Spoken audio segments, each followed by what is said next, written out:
পিছে মই আকৌ পুৰণা ঘৰলৈ বুলি আহিলোঁ। পিছে এইবাৰ অকলে নহয় দেই, খুৰাহঁতৰ ভণ্টিকো লগত লৈ আহিছোঁ।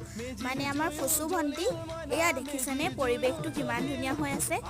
পিছে আপোনালোকক আজি আমাৰ ভেলাঘৰটো দেখুৱাম ব'লকচোন। ভেলাঘৰটো বনালেই। আপোনালোকৰ ফালে বনাইছে নাই বাৰু? এইফালে আমি গোটেই চাৰিওটা ভেলাঘৰলৈ বুলি গৈছোঁ। মানে আমাৰ পুৰণা ঘৰৰ আগফালেই বনাইছে। এয়া ব'লকচোন। ব'লক আজি আমাৰ ভেলাঘৰটো দেখাওঁ আপোনালোকক। এইফালে দেখিছেনে আমাৰ ভেলাঘৰটো ইতিমধ্যে হৈ গৈছে গোটেইখিনি। এইফালে টিং দিছে কাৰণ এইফালে চৌকা নহয়, চৌকাকেইটা মানে যদি ভাত বনাই খানা যায় দিগদাৰ হ'ব। এইটোৱেই আৰু আমাৰ ভেলাঘৰ। আমি থাকিম আৰু কাইলৈ, আপোনালোক আহিব দেই। সেইকাৰণে আমি গোটেই চাৰিওটা ভেলাঘৰৰ ভিতৰত সোমাই আছোঁ। আমাৰ অকণমানিটো চাওকচোন কিমান মৰম লগা। এয়া আকৌ আমাৰ মোবাইলতে বিজি দেই। পিছে সকলোলৈকে মোৰ ফালৰ পৰা ভোগালী বিহুৰ বহুত বহুত শুভেচ্ছা থাকিল। আপোনালোকে পিছে মোৰ ভিডিঅ'বোৰ এইকেইদিন চাবলৈ এৰিছে, চাব আকৌ, মোৰ বেয়া লাগে নহয়। পিছে আকৌ লগ পাম নেক্সট এটা ভিডিঅ'।